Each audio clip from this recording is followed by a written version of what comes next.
नमस्कार दोस्तों। आज हम मेडिवल इंडियन हिस्ट्री का वो दौर देखेंगे जब दिल्ली सल्तनत अपने सबसे बड़े आकार यानी जेनिथ पर पहुंची। बलबन की मौत के बाद दिल्ली में कंफ्यूजन था, लेकिन फिर एक ऐसा रूलर आया जिसने इंडियन हिस्ट्री को हमेशा के लिए बदल दिया। अलाउद्दीन खिलजी। उसने नॉर्थ इंडिया से लेकर सुदूर साउथ इंडिया मदुरई तक अपनी सेनाएं भेजी। उसने गुजरात जीता, राजस्थान के अभेद्य किलों यानी इम्प्रेग्नेबल फोर्ट्स को तोड़ा और साउथ इंडिया से बेहिसाब खजाना लूटा।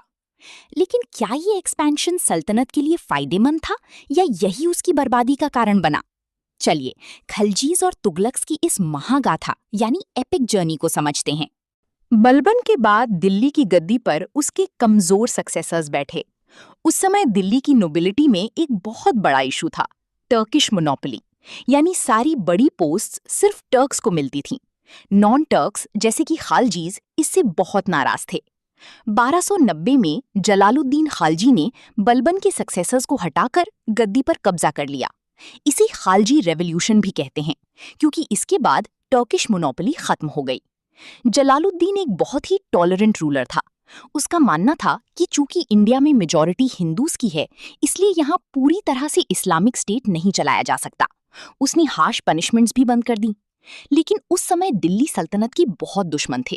नोबल्स और सेना को लगा कि जलालुद्दीन की ये वीक पॉलिसी सल्तनत को डुबा देगी, और इसी बात का फायदा उठाया उसके महत्वाकांक्षी यानी एम्बिशियस भतीजे ने। Academic definition: oligarchic monopoly and state legitimacy. Oligarchic monopoly occurs when a specific ethnic group holds all administrative power. State legitimacy under Jalaluddin shifted from ruling by terror to seeking the willing support of the governed. Hindi में खालजीज के आने से एक बहुत बड़ा बदलाव हुआ। अब सिर्फ टर्क्स को ही बड़ी पोस्ट्स नहीं मिलती थीं। जलालुद्दीन ने माना कि इंडिया में मेजॉरिटी हिंदूज की है, इसलिए यहाँ हार्डलाइन इस्लामिक स्टेट नहीं चल सकता। टेक अवे: जलालुद्दीन खालजी ने टर्किश मोनोपोली तोड़ी, लेकिन उसकी शांति की नीति यानी पीसफुल पॉलिसी को उसकी कमजोरी समझा गया। जलालुद्दीन को लगा कि उसका भतीजा उसे खजाना देने आ रहा है, लेकिन अलाउद्दीन ने गद्दी के लिए अपने ही चाचा का कत्ल कर दिया। गद्दी पर बैठते ही अलाउद्दीन ने देवगीर से लूटे हुए खजाने से नोबल्स और सोल्जर्स को खरीद लिया। लेकिन वो जानता था कि जो लोग पैसे के लिए बिक सकते हैं वो कभी भी धोखा दे सकते हैं, इसलिए उसने उन सभी नोबल्स को मरवा दिया या निकाल दिया। उसने विद्रोहों रिबेलियंस को कुचलने के लिए बहुत भयानक तरीके अपनाए। उसने रेबल्स की पत्नियों और बच्चों को भी सजा दी, जो कि एक नई और क्रूर प्रैक्टिस थी। उसने नोबल्स की पार्टीज, बैंक्वेट्स और शराब पीने पर बैन लगा दिया ताकि वे साजिश न कर सकें, और एक ऐसा स्पाई नेटवर्क बनाया जो नोबल्स की हर बात सुल्तान तक पहुंचाता था।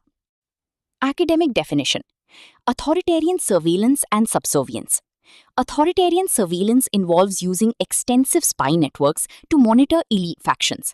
This creates paranoia, forcing absolute subservience to the crown. Hindi में अलाउद्दीन ने गद्दी पैसे और खून से खरीदी। फिर उसने उन्हीं नोबल्स को मरवा दिया जिन्होंने पैसे लेकर उसका साथ दिया था। उसने स्पाई सिस्टम इतना स्ट्रॉन्ग किया कि नोबल्स आपस में बात करने से भी डरते थे। टेक अवे: अलाउद्दीन की क्रूरता, रूथलेसनेस और स्पाई सिस्टम ने नोबल्स को पूरी तरह से सुल्तान का गुलाम बना दिया। दिल्ली पर कब्जा मजबूत करने के बाद अलाउद्दीन ने अपना ध्यान एम्पायर बढ़ाने पर लगाया। उसका पहला टारगेट था गुजरात। क्यों? क्योंकि गुजरात की जमीन बहुत फर्टाइल थी, वहां वेल्दी सी पोर्ट्स थे और वहां से ओवरसीज ट्रेड होता था। सबसे बड़ी बात, वहां से अच्छी नस्ल के अरबी और तुर्की घोड़े आते थे, जो सेना के लिए बहुत जरूरी थे।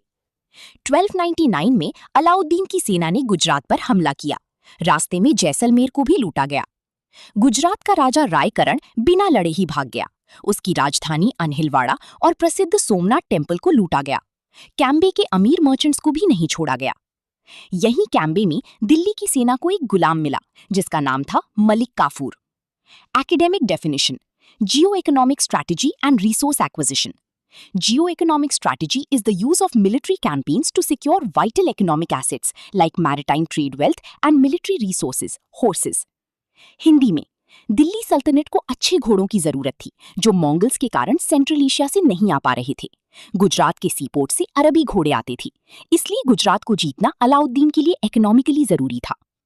टेक अवे: गुजरात की जीत में अलाउद्दीन को समंदर का व्यापार, घोड़े और मलिक काफूर जैसा जनरल दिया। गुजरात के बाद अलाउद्दीन का सामना हुआ राजस्थान के वीर राजपूतों से। सबसे पहले उसने रणथंभोर पर हमला किया, जो राजस्थान का सबसे मजबूत किला था। वहां का राजा था हमीर देव, जो पृथ्वीराज चौहान का वंशज था। हमले का कारण क्या था? गुजरात कैंपेन के बाद कुछ मंगोल सोल्जर्स ने बगावत कर दी थी। हमीर देव ने उन बागी मंगोल्स को अपने यहाँ शरण यानी रेफ्यूज दी थी। अलाउद्दीन ने उन्हें वापस मांगा, लेकिन हमीर देव ने राजपूत मर्यादा के अनुसार शरणागत को सौंपने से मना कर दिया।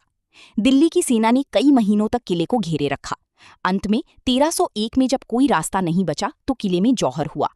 इतिहासकार अमीर खुसरो ने पहली बार पर्शियन भाषा में जौहर का जिक्र किया है। महिलाओं ने आग में जान दे दी और हमीर देव समेत सारे पुरुष और मंगोल रेफ्यूजीज भी लड़ते हुए वीरगति को प्राप्त हुए। Body paragraphs. Academic definition: siege attrition and the code of sanctuary. Siege attrition is the military process of wearing down a fortified position. The Rajput code of sanctuary mandated fighting to the death rather than surrendering refugees. Hindi में, रणथंभोर का युद्ध सिर्फ जमीन के लिए नहीं, उसूलों के लिए था। हमीर देव ने शरणागत को सौंपने से मना कर दिया। अंत में जौहर हुआ, जहां महिलाएं आग में कूद गईं और पुरुष लड़ते हुए मारे गए। टेक अवे: हमीर देव ने शरणागत की रक्षा के लिए अपना पूरा राज्य और जीवन बलिदान कर दिया। रणथंभोर के बाद अलाउद्दीन का अगला निशाना था राजस्थान का सबसे शक्तिशाली राज्य चित्तौड़। रतन सिंह यहाँ के राजा थे। अलाउद्दीन को चित्तौड़ क्यों चाहिए था?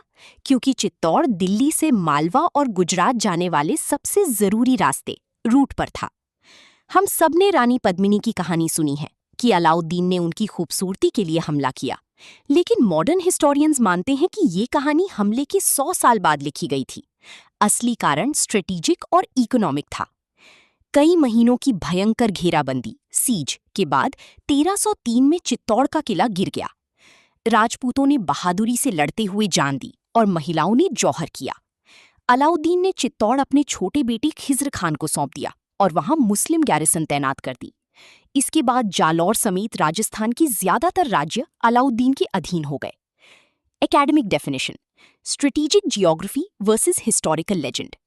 While folklore romanticizes conflicts, strategic geography, controlling crucial trade and military routes, is usually the primary driver of imperial conquests. Hindi में, लेजेंड कहती है कि अलाउद्दीन ने रानी पद्मिनी के लिए चित्तौड़ पर हमला किया, लेकिन असल कारण था चित्तौड़ की लोकेशन। गुजरात और मालवा जाने का रास्ता यहीं से होकर गुजरता था।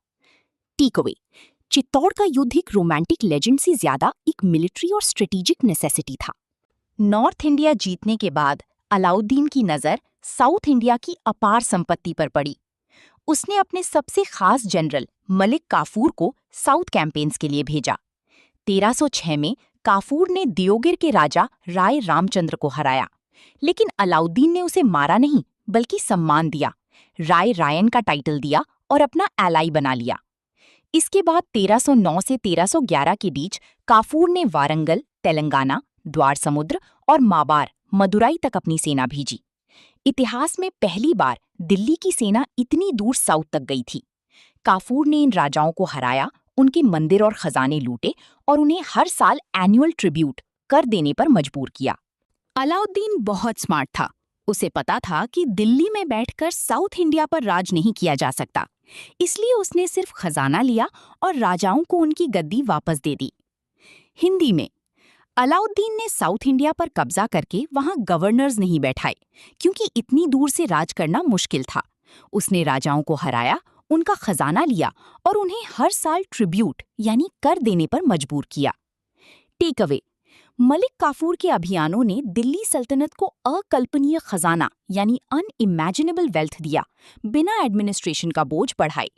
लेकिन अलाउद्दीन के मरने के बाद ये ट्रिब्यूट पॉलिसी बदल गई। 1320 में ग्यासुद्दीन तुगलक ने तुगलक डायनेस्टी की शुरुआत की। उसके बेटे मोहम्मद बिन तुगलक ने एक अग्रेसिव पॉलिसी अपनाई, डायरेक्ट एनेक्सेशन। उसने वारंगल, मबार और काम्पिली पर हमला किया और उन्हें दिल्ली सल्तनत में पूरी तरह मिला लिया। उसने बंगाल को भी दोबारा जीत लिया। 1324 तक दिल्ली सल्तनत का एम्पायर मदुरई तक फैल चुका था। ये सल्तनत का जेनिथ था, चरम था। लेकिन ये बहुत बड़ी गलती साबित हुई। इतने बड़े एम्पायर को उस जमाने में एक जगह से कंट्रोल करना लगभग इम्पॉसिबल था।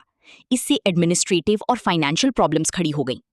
Academic definition: imperial overstretch. Imperial overstretch occurs when an empire expands beyond its military, economic and administrative capacity to maintain control. Hindi में अलाउद्दीन की स्ट्रैटेजी सही थी, ट्रिब्यूट लेना, लेकिन मोहम्मद बिन तुगलक ने साउथ इंडिया को डायरेक्टली कंट्रोल करने की कोशिश की।